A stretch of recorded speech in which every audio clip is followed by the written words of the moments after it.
welcome back.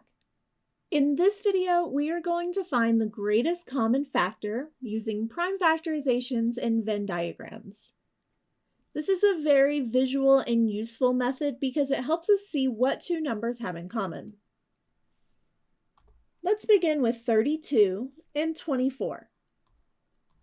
Our first step is to find the prime factorization of each of these numbers. 32 is 2 times 2 times 2 times 2 times 2.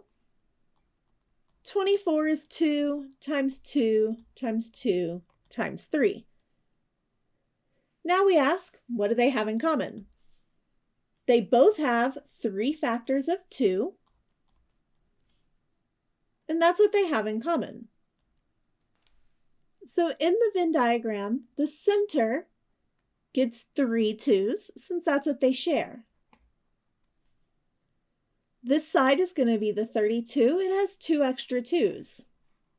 And the 24 side has an extra 3.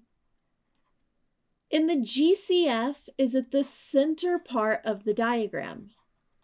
So the greatest common factor here is going to be 2 times 2 times 2, which is 8.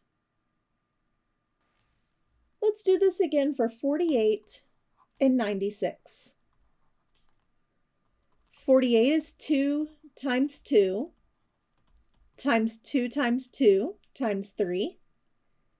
96 is 2 times 2 times 2 times 2 times 2 times 3. In our Venn diagrams, I can see that they each have 4 2's and they each have a 3. So the center will have 4 2's and a 3. 48 has nothing extra. We can leave this circle blank or we can put a 1. It's kind of optional on which one of those you want to do. And 96 has an extra 2. And the GCF is that common section. 2 to the 4th times 3, which is 48. So in this case, the GCF is 48. That makes sense because 48 is itself a factor of 96. Now let's repeat for 56 and 33. 56 is 2 times 2 times 2 times 7. And 33 is 3 times 11. What do they have in common? Well, nothing. So the center part can be blank or we can put a 1 there. 56 has an extra 2, 2, 2, and 7, whereas 33 has 3 and 11.